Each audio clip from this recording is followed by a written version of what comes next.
सबसे पहले आप सभी छात्रों को जय हिंद। आज का जो हमारा टॉपिक है, कल वैसे थोड़ा बहुत स्टार्ट करा दिया था, लेकिन आज का जो हमारा टॉपिक है वो है भारत का नदी तंत्र और भारत की नदी प्रणाली। हम लोग जो है पढ़ेंगे कि भारत में किस प्रकार से नदियां बहती है, किस प्रकार से नहीं बहती है। ठीक है, आप सभी लोगों को पता है कि एकेडमी में उत्तर प्रदेश पुलिस का जो बैच है वो 2 शिफ्ट में चलाया जा रहा है, सुबह 9 से 12 और 12 से 3। और आगामी उत्तर प्रदेश पुलिस भर्ती जिसमें 35,757 पद लगभग आ रहे हैं, तो सभी छात्रों को तहे दिल से और एकदम जुझारू वाली मेहनत करनी है और इसमें अपना एक सिलेक्शन जरूर लेना है। ठीक है, चलिए आगे बढ़ते हैं। तो देखिए आज का जो हमारा टॉपिक है वो क्या है, भारत का नदी तंत्र। ठीक है, तो अगर मैं नदी की परिभाषा बताऊं तो अगर आपसे पूछूं कि भाई नदी क्या होता है तो आप लोग हमें क्या बताएंगे? अगर मैं किसी भी छात्र से पूछूं कि भाई नदी किसको बोलते हैं, नदी किसको बोलते हैं, तो आप लोग क्या बताओगे? जरा बताएं। बहते हुए पानी को आप क्या बोल दोगे? नदी बोल दोगे। तो नल से भी पानी बहता है, तो मतलब नल से नदी बह रही है। ये बताइए, नाला भी बह रहा होता है तो क्या नदी हो जाती है क्या? नहीं। देखिए आपको बता दें, जो पानी गतिशील है और एक निश्चित दूरी तय करता है और जिसका उद्गम और विलीन स्थल होता है, उसी के बीच की दूरी को हम क्या कहते हैं? नदी कहते हैं। क्लियर है? आए समझ में? ओके। तो देखो कुछ इस प्रकार से नदियां होती हैं और जंगल झाड़ से, पर्वतों से निकलते हुए नदियां जाती है। और हमें अपने भारत की नदी प्रणाली पढ़नी है, जो कि हमारा एक सिलेबस है अच्छा खासा। भारत की नदी प्रणाली पढ़ने के बाद हम विश्व की नदियां भी पढ़ेंगे, लेकिन हमारे लिए सबसे ज्यादा इंपॉर्टेंट क्या है? भारत की नदियां। ठीक है, लेकिन भारत की नदियां पढ़ने से पहले आपको ये पता होना चाहिए कि हमें भारत में किस प्रकार की नदियों का अध्ययन करना है और भारत में जो नदी तंत्र पाया जाता है वह किस प्रकार का नदी तंत्र पाया जाता है। ठीक है, ये जो झलक आप देख रहे हैं, ये जो फोटो है ये सिंधु नदी की फोटो है। जरा देख लीजिए कि सिंधु नदी लद्दाख श्रेणी, जास्कर श्रेणी के बीचों बीच होते हुए किस प्रकार से देखिए बहते हुए जाती है और इस श्रेणियों के बीच में यहाँ पर वी आकार की घाटी बनती है और इसी प्रकार से बहते बहते ये लद्दाख क्षेत्र, जम्मू कश्मीर और उसके बाद पाकिस्तान क्षेत्र में जाकर और कराची के पास ये अरब सागर में विलीन हो जाती है। देखिए किस प्रकार से कितना सुंदर दृश्य है सिंधु नदी का। ठीक है, चलिए आगे बढ़ते हैं। ये भी देखिए सिंधु नदी है, ये मानसरोवर झील है।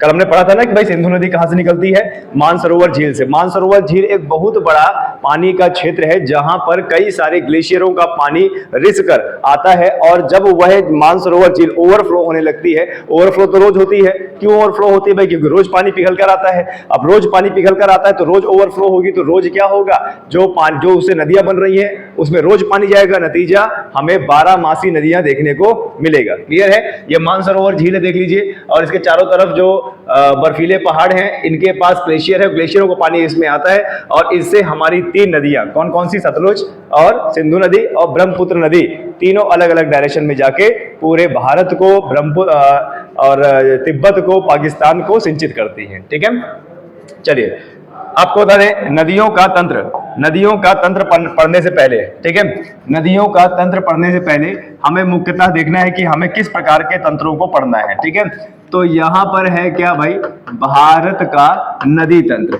यहाँ पर है भाई भारत का नदी तंत्र। तो देखिए हमें किस प्रकार की नदियों का आप बोल सकते हो कि अध्ययन करना है। तो सबसे पहले देखिए हम पढ़ेंगे क्या? हिमालय क्षेत्र की नदियां। ठीक है, हिमालय क्षेत्र की नदियां। सबसे पहले हम क्या पढ़ेंगे भाई? हिमालय क्षेत्र की नदी। और दूसरा क्या है भाई? मध्य भारत की नदी। ठीक है, मध्य भारत की नदी। और मध्य भारत की नदी का मतलब होता है कौन सी? मध्य प्रदेश की नदियां। ठीक है, आए समझ में? उसके बाद हम पढ़ेंगे दक्षिण की नदियां। कौन सी भाई? दक्षिण की नदी, दक्षिण की नदियां। और दक्षिण की नदियां को हम क्या बोलते हैं भाई? पठारी नदियां। ठीक है, कौन सी नदियां? पठारी नदियां। ये 3 प्रकार की नदियों का हम अध्ययन करेंगे अपने एग्जाम में। ठीक है, और आपको बता दें पुलिस की अलग से तैयारी कर लेना, सुपर डेट की अलग से तैयारी कर लेना या किसी भी एग्जाम की अलग से तैयारी कर लेना, ये सब मिथ्या होता है, ऐसा कुछ भी नहीं होता। अगर आप देखेंगे कि कभी भी सिलेबस खंगाल के देखेंगे तो सबका सिलेबस एक जैसा होता है। हाँ, किसी का लेवल थोड़ा सा हाई होता है, किसी का लेवल थोड़ा सा क्या लो होता है, लेकिन आता वही चीज है। मैं एक क्वेश्चन आपको दिखा सकता हूं कि वो किसी भी जीके जीएस का प्रश्न वो एसएससी में भी आया हुआ है, वो रेलवे में भी आया हुआ है, बैंक में भी आया हुआ है और सुपर हर जगह आया हुआ है। ठीक है, तो आपको बता दें ये जो अलग अलग बैच बना के तैयारी कराते हैं तो ये सिर्फ पैसा वसूलना होता है, एक बिजनेस होता है और कुछ नहीं होता है। क्लियर है? ऐसा कभी कुछ नहीं होता है, सब सिलेबस एक जैसा होता है। तो जब सब सिलेबस एक जैसा होता है तो अपनी जो स्टडी है उसको थोड़ा हार्ड लेवल कर दो, थोड़ा गहराई से अध्ययन करो, और गहराई से अगर अध्ययन करो तो निश्चित बात से सफलता मिलेगी आप लोगों को। क्लियर है? अब देखिए भारत का नदी तंत्र तो हमने देख लिया कि भाई जो भारत का नदी तंत्र है, नदी तंत्र में 3 प्रकार की नदियां हमें पढ़ना है। अब 3 प्रकार की नदियों में क्या है? हिमालय नदियां, मतलब ऐसी नदियां जो किस क्षेत्र से आ रही हैं? हिमालय के क्षेत्र से आ रही हैं। उसके बाद मध्य भारत की नदियां, मध्य भारत की नदियां का मतलब हमारा मध्य भारत का क्षेत्र कौन सा है? जैसे मध्य प्रदेश है ना, तो पूरे मध्य प्रदेश की नदियां, और मध्य प्रदेश से और नीचे जाएंगे तो दक्षिण भारत की नदियां, यानी कौन सी नदियां? पठारी नदियां। क्यों? क्योंकि हमारा दक्षिण भाग किससे घिरा हुआ है? पठार से घिरा हुआ है, तो पठारों से निकलने वाली नदियों का अध्ययन करेंगे। क्लियर है? हिमालय नदियां में मुख्यतः हम कौन सी नदी से कौन तंत्र पढ़ेंगे? सिंधु नदी तंत्र पढ़ेंगे, और कौन सा पढ़ेंगे भाई? गंगा नदी तंत्र पढ़ेंगे, और कौन सा पढ़ेंगे? ब्रह्मपुत्र। ठीक है, ब्रह्मपुत्र नदी तंत्र पढ़ेंगे। ठीक है, ध्यान देना, हिमालय नदियों में हम कौन कौन सी पढ़ेंगे? सिंधु नदी तंत्र, गंगा नदी तंत्र और ब्रह्मपुत्र नदी तंत्र। और ये तीनों के तीनों ने क्या बनाया है भाई? विशाल मैदान का निर्माण किया है। ठीक है, किसका निर्माण किया है? विशाल मैदान का निर्माण किया है, हम ये पढ़ेंगे। ठीक है, मध्य प्रदेश की नदियां जो है, मध्य भारत की नदियां, ये अधिकांश नदियां कैसी नदियां हैं? भ्रंशित नदियां हैं। ठीक है, भ्रंशित नदियां हैं, यानी जमीन में जब भ्रंश पड़ा तो भ्रंश की वजह से ये नदियां उभर कर बाहर आई। और जहां पर विंध्याचल श्रेणी बनी है, अधिकतर नदियां वहीं पर है, और विंध्याचल श्रेणी की ऊंचाई की वजह से कुछ नदियां दक्षिण की ओर बहती हैं और कुछ नदियां उत्तर की ओर बहती हैं। ठीक है, उसके बाद पठारी नदियां, तो किससे निकली होंगी ये नदी? पठार से। अब इसमें किसका अध्ययन करेंगे? जैसे हमारी कौन सी नदी है भाई? गोदावरी नदी है। जैसे कौन सी है? कृष्णा नदी है। जैसे कौन सी नदी है?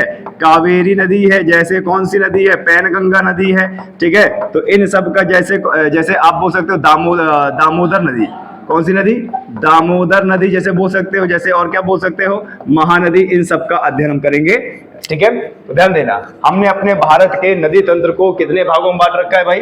3 भागों में। हिमालय क्षेत्र की नदियां यानी हिमालय से उत्पन्न होने वाली नदियां, और मध्य भारत यानी भ्रंश क्षेत्र से उत्पन्न होने वाली नदियां, और दक्षिण की नदियां मतलब पठारी क्षेत्र से यानी पठार से उद्गम होने वाली नदियां। ठीक है, तो इस प्रकार से हम लोगों को पढ़ना है। आप चाहे तो इसको लिख सकते हैं ताकि आपको पता चले कि हमारे पूरे भारत में नदियों का जो वर्गीकरण किया गया है वो 3 प्रकार से किया गया है। ठीक है, जल्दी जल्दी हाथ चलाइए और इसको लिखने की कोशिश कीजिए फटाफट। जल्दी लिखिए। जब भी कोई लेक्चर पढ़ाया जाता है, अगर लिखने को बोला जाता है आपको, तो आपके हाथ और पेन दोनों चलते रहना चाहिए। ठीक है,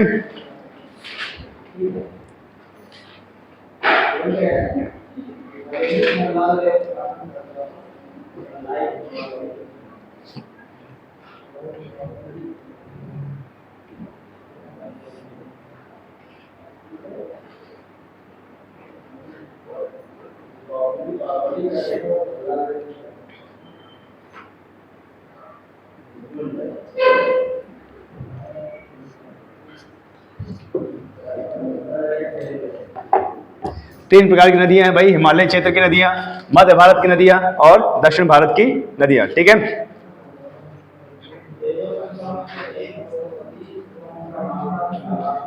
चलिए इतना तो आपको याद ही रहेगा, है ना? अभी कोई खास पाया नहीं है, इतना तो आपको याद ही रहेगा। ठीक है, अब जरा इस इमेज को जरा ध्यान से देखिए। सबसे पहला जो हम पढ़ेंगे, ठीक है, वो हम पढ़ेंगे सिंधु नदी तंत्र। ठीक है, कौन सा तंत्र? सिंधु नदी तंत्र को पढ़ेंगे। क्लियर है? आए समझ में? कभी भी सिंधु नदी अगर आपके दिमाग में आता है, कभी भी सिंधु नदी अगर आपके दिमाग में आता है तो बहुत सारी चीजें होती हैं। जैसे एक क्या होता है? मानसरोवर। ये आपके दिमाग में तुरंत आ जाना चाहिए। आपके दिमाग में जास्कर और लद्दाख आ जाना चाहिए तुरंत। आपके दिमाग में आ जाना चाहिए गिलगित आ जाना चाहिए। ठीक है, आपके दिमाग में आ जाना चाहिए तुरंत चीन, भारत, ठीक है, और पाकिस्तान आ जाना चाहिए तुरंत आपके में। और काबुल आ जाना चाहिए, ठीक है, और क्या आ जाना चाहिए, झेलम आ जाना चाहिए, और क्या आ जाना चाहिए भाई, अरब सागर आपके दिमाग में आ जाना चाहिए, ठीक है।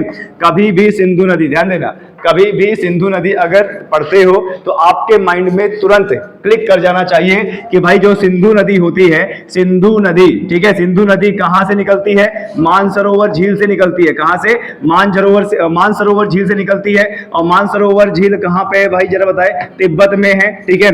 और जास्कर और लद्दाख श्रेणी के बीचों बीच होते हुए निकलती है, जास्कर और लद्दाख श्रेणी के बीचों बीच निकलती है। और भारत में गिलगिट बाल्टिस्तान से कहां पे प्रवेश करती है, पाकिस्तान में, याद है ना, पाकिस्तान के मिठानकोट से प्रवेश करती है। उसके बाद देखिए कितने देशों को कवर करती है, चीन, भारत और पाकिस्तान, टोटल कितने देश, 3 देश को कवर करती है। और काबुल इसकी क्या है, सहायक नदी है। श्योक भी क्या है, इसकी सहायक नदी है। झेलम भी क्या है, इसकी सहायक नदी है। और अंत में ये कहां पर विलीन हो जाती है, अरब सागर में। क्लियर है, तिब्बत से लेकर, ध्यान देना, तिब्बत से लेकर अरब सागर में जाते जाते लगभग 2880 किलोमीटर चल लेती है, 2880 किलोमीटर प्रवाहित हो जाती है, ठीक है। अब आप लोग इस इमेज को जरा ध्यान से देखिए, अब आप लोग इस इमेज को जरा ध्यान से देखिए। ये इमेज हमारा उत्तर भारत की इमेज है, ठीक है। और जहां पर यहां पर ग्रीन दिख रहा है, ध्यान देना, जहां पर जैसे मान लीजिए ये क्षेत्र आपको देखो अत्यधिक ग्रीन दिख रहा है ना, ये जो क्षेत्र है ना, ये ग्रीन दिख रहा है ना, इसी को बोलते हैं उत्तर भारत का मैदान। ये क्या है, उत्तर भारत का मैदान है। और ये मुख्यतः, ध्यान देना, मुख्यतः ये इन्हीं 3 नदियों के कारण बना है, सिंधु नदी, गंगा नदी और क्या है, ब्रह्मपुत्र नदी, ठीक है। आया समझ में? तो चलिए देखिए, आप सिंधु नदी तंत्र की हम बात कर रहे हैं, सिंधु नदी तंत्र की बात कर रहे हैं, तीनों नदियां आपको बता देते हैं। जरा देखिए, ये पर्वत श्रृंखलाएं हैं, यहां पे देखिए, यहां पे कहीं मानसरोवर झील है, और मानसरोवर झील से सिंधु नदी निकलते हुए जास्कर श्रेणी और गिलगिट बाल्टिस्तान, लद्दाख श्रेणी के बीचों बीच होते हुए पाकिस्तान के मिठानकोट से बहते हुए लाहौर को कवर करते हुए कराची के पास से फिर यहां पर अरब सागर में विलीन हो जाती है। ये कौन सा सागर है भाई, अरब सागर है, अरब सागर है, ठीक है। अब जरा देखिए, हमें तो यही बताया जाता है भूगोल में कि जितना ज्यादा उत्तर की ओर बढ़ते जाओगे, जितना ज्यादा उत्तर की ओर बढ़ते जाओगे, ऊंचाई क्या है, बढ़ती जाएगी। तो जरा बताइए कि ऊंचाई बढ़ती चली जा रही है, लेकिन इसके बावजूद भी ये नदी उत्तर की ओर प्रवाहित होकर फिर ये दक्षिण की ओर बहती है। तो मतलब पानी तो वही बह सकता है जहां पर क्या है, ढाल है। तो यहां पर क्या है, पहाड़ों की घाटियां बनी हुई हैं, और पहाड़ों की जो घाटियां हैं वो बहुत ज्यादा सक्रिय है और गहरी है, और उनकी जो ढाल है वो इसी प्रकार से है। नतीजा, पानी ने अपना रास्ता खुद बना लिया। क्लियर है, आया समझ में? अभी आप ध्यान से देखिएगा, ये नदी यहां पर आई, जहां जहां पर नदी बह रही है वहां पर उसने पर्वतों का कटाव करके एक खाली जगह बना दिया है, और उसी खाली जगह को हमने क्या बोला है, विशाल मैदान, ठीक है। फिर देखिए गंगोत्री ग्लेशियर, गंगोत्री ग्लेशियर से एक नदी आती है, कौन सी, गंगा नदी, और ये कम से कम 5-6 राज्यों से गुजर कर सीधे बंगाल की खाड़ी में गंगोत्री से गंगा नदी निकलकर 5 राज्यों को कवर करके और बांग्लादेश में जाकर, और ये कहां पर, बंगाल की खाड़ी में विलीन हो जाती है। फिर उसके बाद मानसरोवर से एक और नदी बहती हुई, जिसको तिब्बत में सांगपो कहते हैं, और अरुणाचल प्रदेश में जैसे ही प्रवेश करती है तो उसको हम क्या कहते हैं, उसको हम दिहांग कहते हैं। और जैसे ही असम में प्रवेश करती है तो उसे हम क्या कहते हैं, जरा बताइए, ब्रह्मपुत्र कहते हैं। और फिर आगे चल के वह गंगा से विलीन हो जाती है और यहां बंगाल की खाड़ी में गिर जाती है। अब इन तीनों नदियों को ध्यान से देखिए, इन तीनों नदियों को ध्यान से देखिए, इन तीनों नदियों ने जहां पर भी पर्वतों से नीचे उतरा है वहां पर इन्होंने मैदानी क्षेत्र का निर्माण किया है। क्या है, इन्होंने मैदानी क्षेत्र का निर्माण किया है, ठीक है। अब जरा देखिए, ये जो ब्रह्मपुत्र नदी है, जिसको तिब्बत में क्या बोलते हैं, सांगपो नदी, तो और असम में ब्रह्मपुत्र, तो जैसे ही ये अरुणाचल प्रदेश से पर्वतीय ढाल से मैदानी क्षेत्र असम में आई है, तो देख रहे हो ग्रीनरी दिख रहा है, ग्रीन ग्रीन दिख रहा है। ये ग्रीन ग्रीन और कुछ नहीं, समतल क्षेत्र है। समतल क्षेत्र का मतलब क्या है, मैदानी क्षेत्र है। और यहाँ पर आप देखिए, ये जो गंगा नदी है, गंगा नदी उत्तराखंड के पर्वतीय ढाल से उतर के तराई क्षेत्र से निकलकर, ये देखिए उत्तर प्रदेश हो गया, झारखंड, बिहार हो गया, फिर पश्चिम बंगाल हो गया, यहाँ पर देखो मैदानी क्षेत्र का निर्माण किया है। और उसके बाद देखिए जरा, यहाँ पर ये नदी, सिंधु नदी, लाहौर से नीचे उतरकर फिर देखिए यहाँ पर ये मैदानी क्षेत्र का निर्माण किया है। तो जो भी देखिए, ये जो पूरा क्षेत्र दिख रहा है ना आपको, ये जो पूरा क्षेत्र दिख रहा है, ये क्षेत्र, ये क्या है,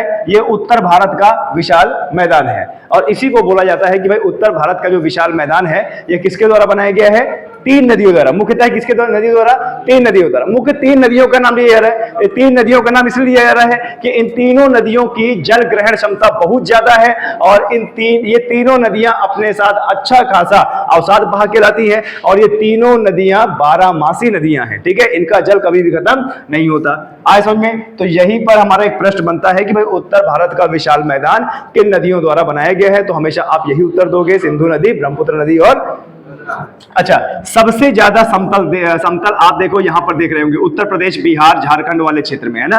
तो देखो गंगा नदी तो है ही, अब गंगा नदी के साथ देखो कौन सी नदी आती है, जरा बताओ, बताइए, यमुना नदी। उसके बाद देखिए क्या है, घाघरा नदी है, गोमती नदी है, गंडक है, कोसी है, ये सब हिमालय क्षेत्र की नदियां हैं। तो ये सब हिमालय क्षेत्र की नदियां जब हिमालय से नीचे उतरती हैं तो इनको कम ढाल वाला क्षेत्र मिलता है जिसको तराई क्षेत्र कहते हैं, और तराई क्षेत्र जंगल झाड़ से भरा होता है। नतीजा जंगलों के बीच से निकलते हुए जंगल का पूरा कचरा ये मैदानी क्षेत्र में क्या है, इकट्ठा करती है, और मैदानी क्षेत्र में इकट्ठा करने के बाद वहां पर अवसाद के बाद अवसाद जमा होता जाता है। नतीजा जो ऊबड़ खाबड़ होता है वो क्या हो जाता है, समतल हो जाता है, और समतल हो जाता है तो उसी को क्या कहते हैं, मैदानी क्षेत्र। क्योंकि अपने साथ जलोढ़ बहा के लाई है, अपने साथ कचरा बहा के लाई है और एक क्षेत्र में जमा कर दिया है और लोगों ने उसी क्षेत्र में खेती करना शुरू कर दिया। तो आपको बता दें पूरे विश्व में सबसे ज्यादा उपजाऊ मिट्टी मैदानी क्षेत्र की ही बनी है। कैसे? जलोढ़ के कारण, है ना। इसको जलोढ़ीय मृदा भी बोला जाता है। क्लियर है? आया समझ में? कोई दिक्कत तो नहीं है? अब इस मैप को फिर से ध्यान से देखिए, ये हमारे भारत का मैप है। जहां पर आप ये ब्राउनिश देख रहे हो ना, ये पर्वत है, ऊंचे ढाल, मतलब बहुत ऊंचे ऊंचे पर्वत है, 6 किलोमीटर, 7 किलोमीटर, 8 किलोमीटर, ठीक है। तो देखो, क्या आपको नहीं लगता कि हमारा भारत देखो तीनों तरफ से पर्वतों से घिरा हुआ है? इधर देखिए, हमारा भारत तीनों तरफ से पर्वतों से घिरा हुआ है ना, घिरा हुआ है कि नहीं घिरा हुआ है? अच्छा, फिर थोड़ा सा नीचे उतरे तो देखो ये खाली जगह है, खाली जगह है, मतलब गर्त वाली जगह है, गर्त वाली जगह है, समतल जगह है, ठीक है। फिर और आप जो है मध्य प्रदेश में आओ तो देखो विंध्याचल श्रेणी, फिर ऊंचाई वाली जगह गई ना, और ये विंध्याचल श्रेणी है, विंध्याचल श्रेणी के बाद फिर त्रिकोणीय आकार का हमारा क्या बना है, दक्षिण का पठार। यानी आप बोल सकते हो कि भाई जो ये हमारा राजस्थान है, दिल्ली, हरियाणा और ये मध्य प्रदेश और ये उत्तर प्रदेश, झारखंड, छत्तीसगढ़ और ये बिहार, ये वाला इलाका गहराई में है और इसके उत्तर का इलाका ऊंचाई में और दक्षिण का इलाका ऊंचाई में। तो क्या आपको ये नहीं लगता कि भाई अगर हम इसका एक ग्राफ देखा जाए तो कुछ इस प्रकार से है, ये अगर एक ग्राफ देखा जाए तो कुछ इस प्रकार से है, ठीक है। हम इसको देखिए, इसको उत्तर दिशा मानते हैं और इसको मान लेते हैं दक्षिण दिशा,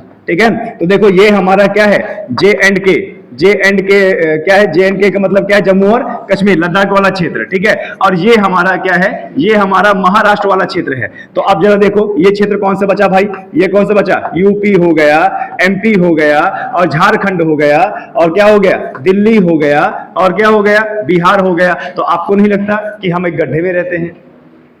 आपको नहीं लगता कि हम एक गड्ढे में रहते हैं? जरा बताइए, है ना। क्यों? अब तुम में कोई बोल दे कि यार गड्ढे में रहने वाला प्राणी है, मार के चले जाओगे उसे, क्यों? क्योंकि पता ही नहीं है कि वास्तविक में गड्ढा ही है।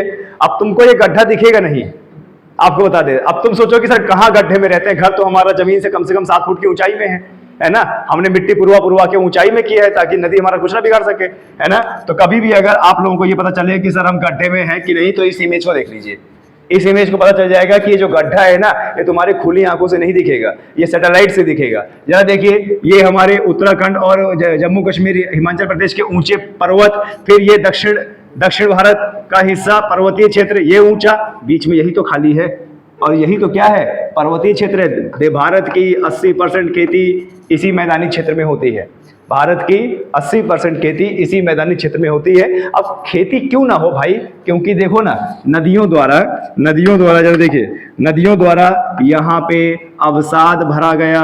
अब अवसाद भरा गया नदियों द्वारा, तो ये जगह क्या हो गई, समतल हो गई। और ये जगह अगर समतल हो गई तो आदमी आराम से घर भी बना लेगा, खेती भी कर लेगा। और क्योंकि नदियों द्वारा कचरा जमा किया है और कचरा बहुत ज्यादा उपजाऊ होता है, नतीजा क्या, उपजाऊ भी है। यही तो कारण था कि कन्नौज की लड़ाई हुई यहाँ पर, और यही कारण है कि मुगल साम्राज्य भी यही सबसे ज्यादा बसा, और यही कारण है कि जितनी भी हमारे भारत में लड़ाइयाँ हुई वो इसी क्षेत्र को लेकर हुई, क्योंकि बहुत ज्यादा उपजाऊ है, संसाधन बहुत ज्यादा है। क्लियर है?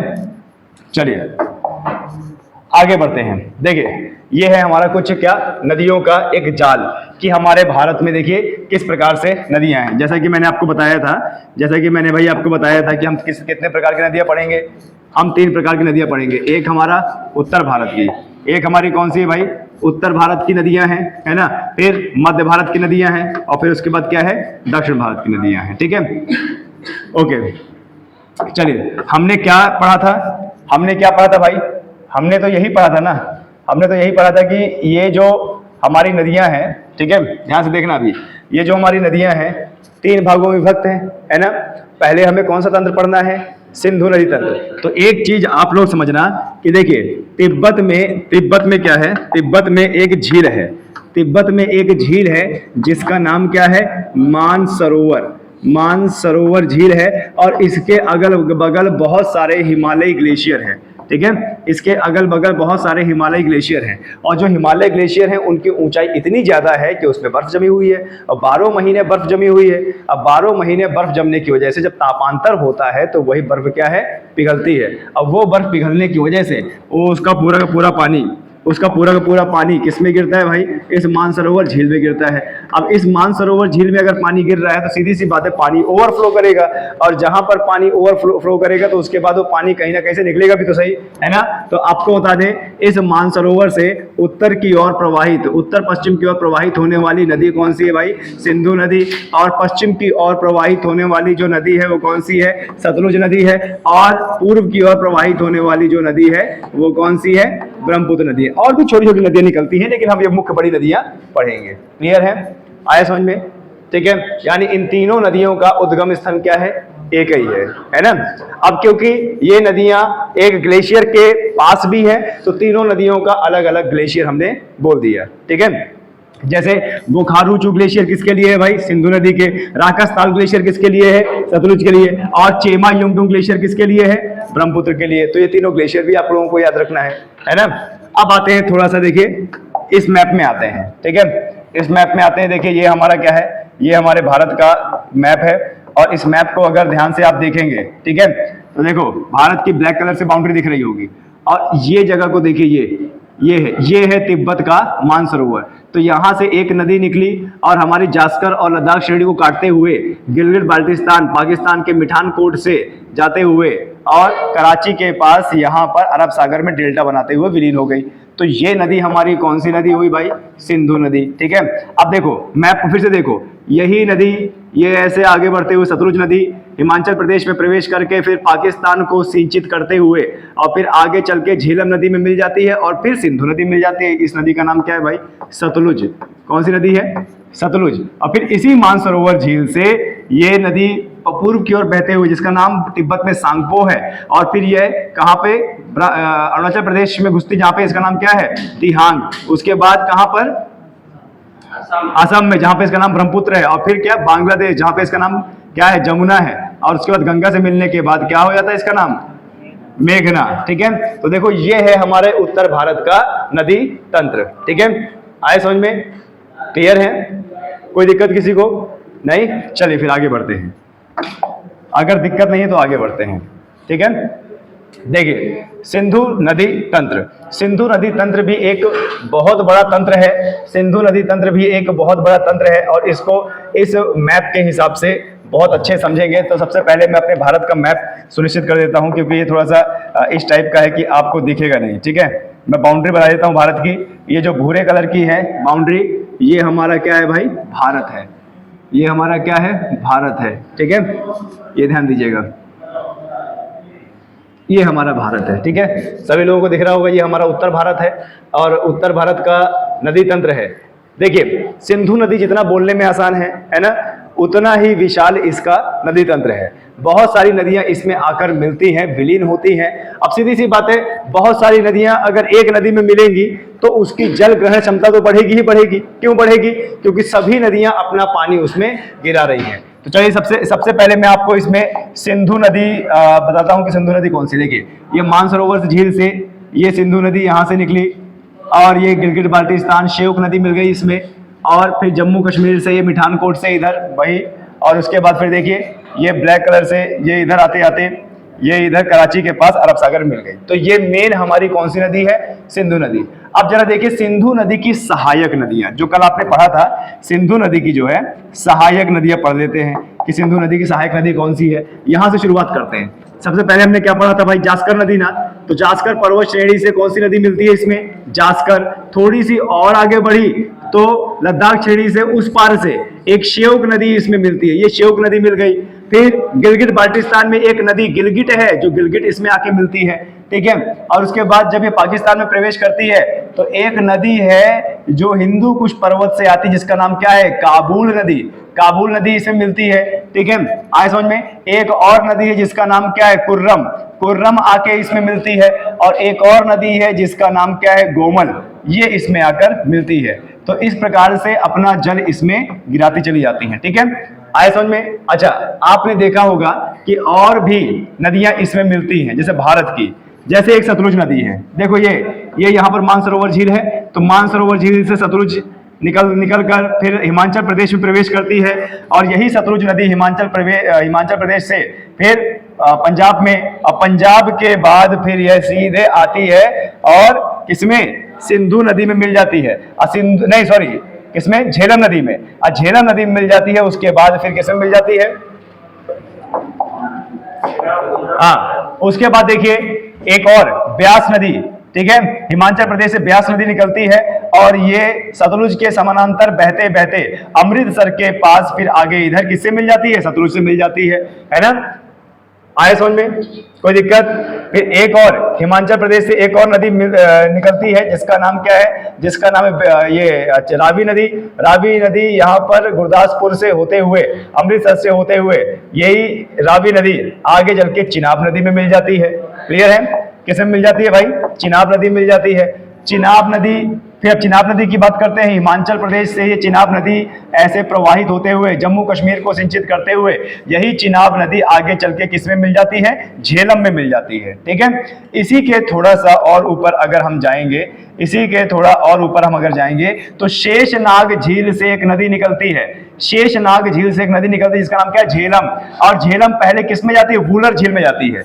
शेषनाग से नदी निकलती है, पहले किस में जाती है, वूलर झील में जाती है, और वूलर झील में अपना जल गिराती है। और फिर दूसरे किनारे से वही झेलम नदी बहती है और क्या, पाकिस्तान और भारत का सीमा रेखा बनाते हुए और फिर पाकिस्तान में एंटर करती है और आगे चल के यह झेलम नदी बढ़ती चली जाती है और फिर आगे चल के सिंधु नदी में विलीन हो जाती है। तो देखो इसमें कौन सी नदी, सतलुज नदी, ठीक है, ब्यास नदी का पानी, रावी नदी का पानी, चिनाब नदी का पानी और झेलम नदी का पानी तो आ ही रहा है। और ये पूरा का पूरा फिर कहां पर आता है, सिंधु नदी पर। तो इतना बड़ा जाल किस चीज का है भाई, इतना बड़ा जाल किस चीज का है, जरा बताएं, सिंधु नदी का। अब ये इतनी सभी नदियां तराई क्षेत्र से होकर गुजरती हैं, ये सभी नदियां तराई क्षेत्र से होकर गुजरती हैं। नतीजा क्या कि भाई अपने साथ अच्छा खासा अवसाद इकट्ठा करके जमा करती हैं। तो अवसाद इकट्ठा तो करेगी तो सीधी सी बात है वो अवसाद कहीं ना कहीं जमा होगा, और जहां पर वो अवसाद जमा होता है वो क्या है, अरब सागर है। और अरब सागर है तो अरब सागर में डेल्टा बनाती है। अब यहां पर अगर आपके एग्जाम में आ गया कि वह कौन सी नदी है जो अरब सागर में डेल्टा बनाती है, तो उत्तर आपका क्या होगा, क्योंकि हमने तो यही पढ़ा है ना भाई कि अरब सागर में गिरने वाली नदियां एस्चुरी बनाती हैं, पर ये सिंधु नदी है। अब सिंधु नदी डेल्टा क्यों बनाती है, उसका कारण ये इतना बड़ा जाल है, ठीक है, ये ध्यान दीजिएगा। सभी नदियां तराई क्षेत्र से अच्छा खासा पानी। अब ये ऐसी ही बात हुई जैसे मैं सिंधु नदी हूं और तुम सब लोग बाकी नदियां हो, ढेर सारा पैसा लाके मेरी जेब में ठूस रहे हो, तो सब पैसा किसकी जेब में, मेरी जेब में जाएगा ना। बात ये है, बस ऐसे ही होता है सिंधु नदी के साथ भी, ठीक है। चलिए आगे बढ़ते हैं, चलिए पढ़ लेते हैं, थोड़ा सा और पढ़ लेते हैं नदियों के बारे में, ठीक है। इन नदियों के बारे में थोड़ा सा और पढ़ लेते हैं, देखते हैं क्या बोल रहा है। सिंधु तंत्र, सिंधु तंत्र विश्व के विशालतम नदी तंत्रों में से एक है और इसके अंतर्गत सिंधु तथा उसकी सहायक नदियां, किसका, सिंधु तथा उसकी सहायक नदी कौन सी, झेलम हो गई, चिनाब हो गई, रावी, ब्यास और सतलज। जास्कर भी नदी है, काबुल तथा गिलगिट। और कौन सी हमने पढ़ा था भाई जरा बताइए, श्योक पढ़ा था। और हमने कौन सी पढ़ा था जरा बताइए, कुर्रम पढ़ा था। और कौन सी पढ़ा था हमने, गोमल पढ़ा था, ठीक है। इन नदियों के साथ सम्मिलित हो जाती है और अरब सागर में जाके विलीन हो जाती है। सिंधु नदी तिब्बत के कहां पर, निकट, कहां पर, मानसरोवर झील के समीप, कौन सा, बोखरचू ग्लेशियर से निकलती है। कहां से, बोखरचू हिमानी से निकलती है। क्लियर है।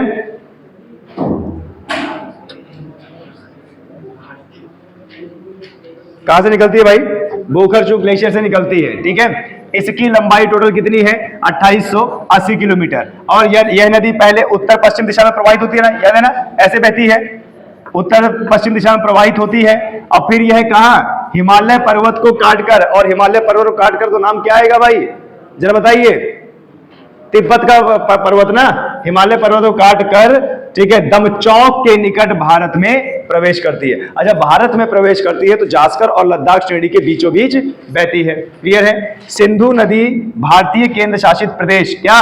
लद्दाख। लद्दाख देखो पता चल रहा है कि क्या है? केंद्र शासित प्रदेश है, के 2 जिलों लेह और कारगिल से प्रवाहित होने के बाद, जी ठीक है, पाक अधिकृत कश्मीर में बहती है। और जब भी पाक अधिकृत कश्मीर बोलेगा तो याद रखना है गिलगिट, ठीक है। गिलगिट हमारा कहां पे है अभी? पाक अधिकृत कश्मीर में है, और गिलगिट एक जिला भी है और गिलगिट एक नदी भी है।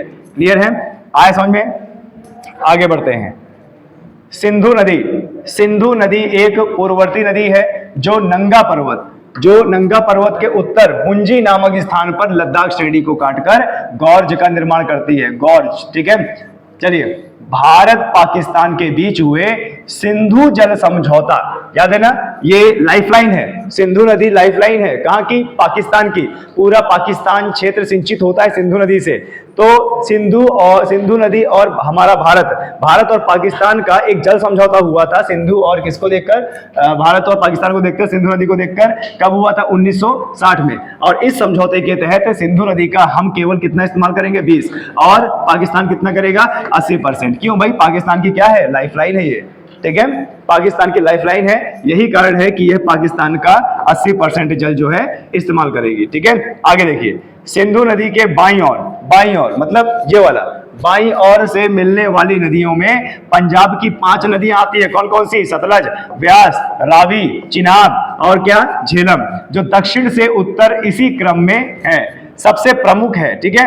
और वहीं दाईं ओर से मिलने वाली नदियां कौन सी है? जैसे काबुल है, कुर्रम है, गोमल है, और क्या है? गिलगित है, और श्योक भी तो बोलोगे, है ना, गिलगित है और क्या बोलोगे? श्योक बोलोगे, ठीक है।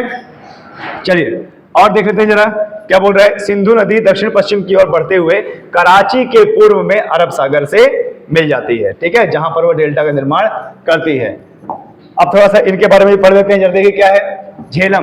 झेलम के बारे में पढ़ लेते हैं, जो इसकी सहायक नदी है और हमारे लिए इंपॉर्टेंट है, ठीक है, क्योंकि इसमें दो झील इसमें आती हैं और ये भारत और पाकिस्तान की सीमा रेखा भी बनाती है। भारत और पाकिस्तान की सीमा रेखा भी बनाती है। यह नदी कहां से निकलती है भाई? शेषनाग झील में। फिर कहां जाती है? वूलर झील में। और वूलर झील क्या है भाई? भारत की सबसे बड़ी मीठे पानी की झील, ठीक है। उसके बाद भारत और पाकिस्तान की सीमा रेखा बनाते हुए पाकिस्तान को निकल जाती है। चिनाब नदी, यह सिंधु की विशालतम सहायक नदी है जो हिमाचल प्रदेश में चंद्रभागा नाम से जानी जाती है। आगे रावी नदी का उद्गम स्थल रोहतांग दर्रे के समीप है और इसी के निकट ब्यास कुंड है, जो ब्यास नदी, जहां से क्या निकलती है? ब्यास नदी निकलती है, ठीक है। फिर इसके बाद क्या? सतलज नदी, वेरी इंपॉर्टेंट, कहां से निकलती है? मानसरोवर झील से। कहां से? राकसताल से, ठीक है। और हिमालय को काटकर शिपकिला दर्रे के समीप भारत में प्रवेश करती है, ठीक है। चलिए आगे बढ़, चलिए आज के लिए इतना ही। अभी इसको कंटिन्यू करेंगे और सिंधु नदी को बहुत तरीके से पढ़ेंगे ताकि एक भी क्वेश्चन आपका इधर से उधर ना जाए, ठीक है।